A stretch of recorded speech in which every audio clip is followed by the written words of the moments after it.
Guess what I got? I got a new resin printer. This is the Creality LD002R, a UV resin LCD 3D printer. So this is me unboxing it. There was a little something hidden in the top. I almost missed it, but the weight gave me a clue that there was something in the top.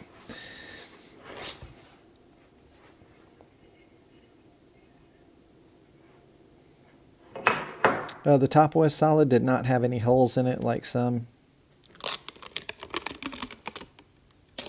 Oh yeah, like some other requests. Also, the fan is not always on like in some previous YouTube videos of people reviewing this thing. Probably before it was released. The touchscreen is very fast, very responsive. No problem touching it or anything, despite what you're going to see later in this video. I thought that gear mechanism was really quiet and much more quiet than the 3D printer, traditional PLA 3D printer behind it.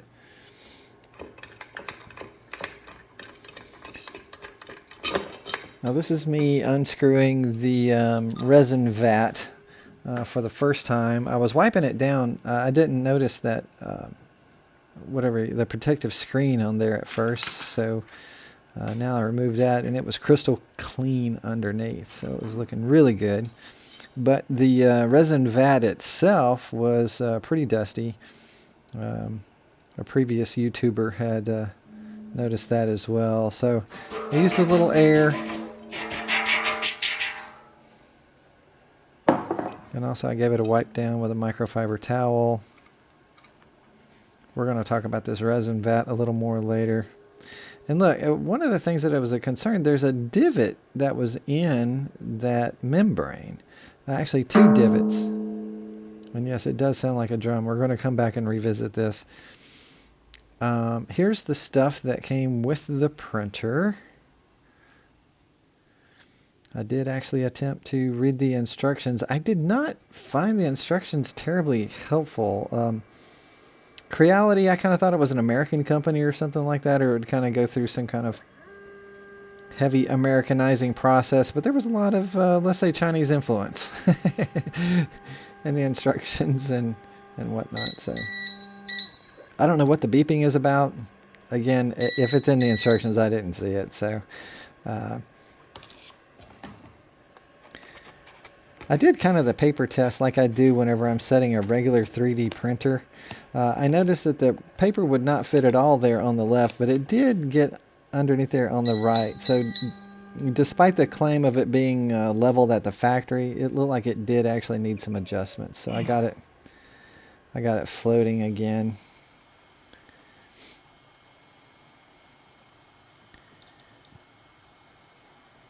And there were some instructions on how to kind of do this process.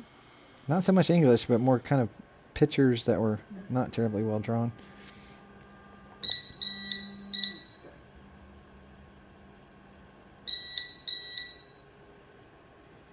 So I assume that was just some kind of distance sensor or whatever, and it knew whenever it had made good contact with the bed. And then yeah, going around the edges again with a piece of paper. Now it also came with this what do you call it? Release film. Now you see that release film that's already pre-installed. I guess that's what that is. And then I had this other release film, but I don't know what to do with it. It felt like that membrane that's already on there, it didn't feel like I should rip it off, so I left it on and just decided to kind of roll with it. I am using a water washable resin. This was kind of a new thing that I saw floating around during these YouTube video reviews of these types of products, and the water resin got rave reviews. It also doesn't smell that bad. It doesn't, you would, whenever I think of a chemical smell, I'm thinking like Windex or spray paint or something like that. This was closer to a little vomity smell, but it wasn't that bad.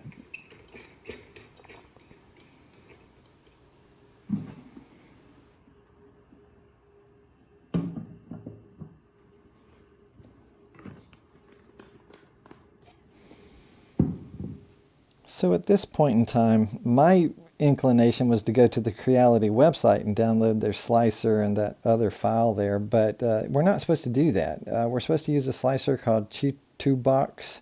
It actually comes on the USB. I installed it from the USB, but the first thing that I needed to do, yeah, that's the file system on the USB. I did scan it, no viruses or anything.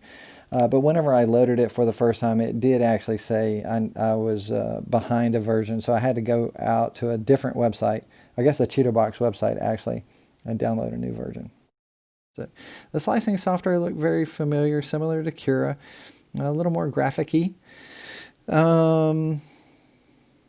So yeah, I just imported the STL file. It had some new things on it like hollow and dig hole and repair. So I understand, you know, the concept of needing to let fluid flow out of the print whenever you're doing resin printing.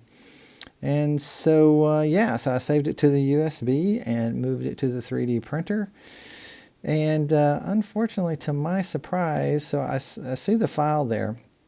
I press go, essentially, and it says, I don't know this file format. So it's like, oh man, what did I do wrong? So I went back to the slicing software, and come to find out, I had to manually add a printer.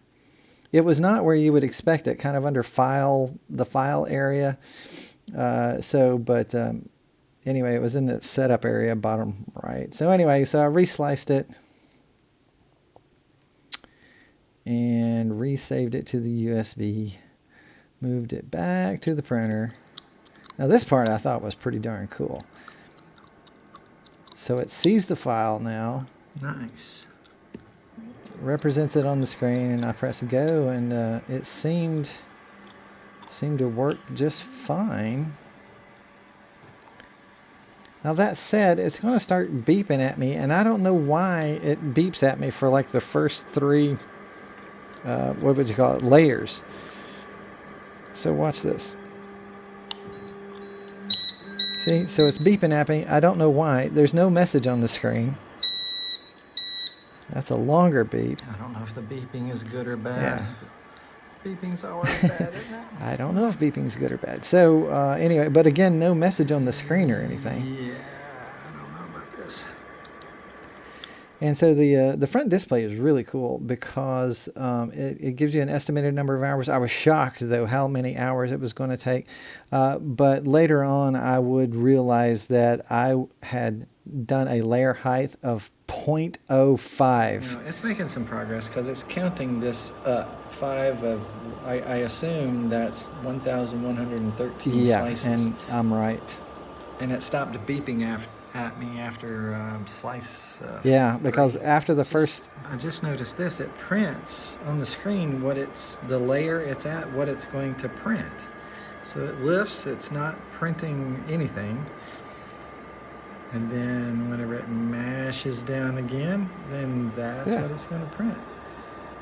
That's pretty cool. Yeah, and so that layer 47 of 1,113. Yeah, so it is that many layers actually. So, all right. So this is some time-lapse photography I did. Again, it looks really dark. Trying to shoot through that glass, which I guess is the point to protect the resin. And so there's the print. Again, this is an STL file my kid created in Tinkercad real quick. I told him this was going to be the first thing I printed on the resin printer when it came in. It's actually not that bad. You know, people are a little afraid of this stuff because, you know, it involves, you know, I don't know, resin and water and sometimes alcohol. But I don't know. It's not that big of a deal. I am trying to... Seems to be stuck on there like really, really well. Yeah, it is stuck on there really, really well. And I'm trying to keep resin in that basin right there. Trying not to let too much resin get down the drain. That's what he said.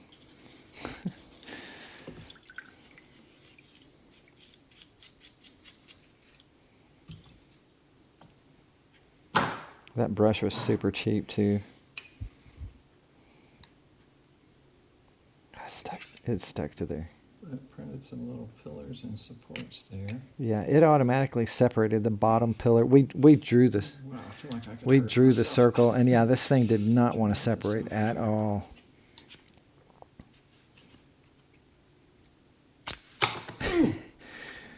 Yeah, I mean, it was brutal. But the part, this is my first time really looking super close at the part. Feel tacky or anything. Yeah, it wasn't tacky, and it seemed brittle. Good God. Good God. Yeah, and this thing just didn't want to come off. I'm scraping up the print bed like crazy. Which I'm told not to worry about too much. Oh, crud.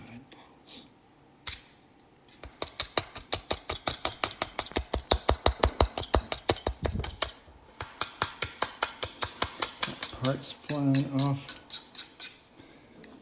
It's leaving some scrape marks on there, but I've seen other people do that. Not really a problem. Blah, blah, blah.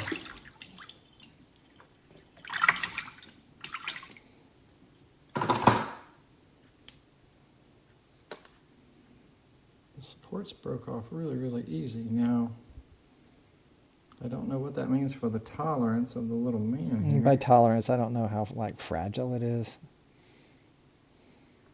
Well, again, it doesn't feel sticky or anything, but I am told that I need to water cure it. So Yeah, so the water curing is a relatively new concept, I think. So I thought I would just jump right into it with my first print.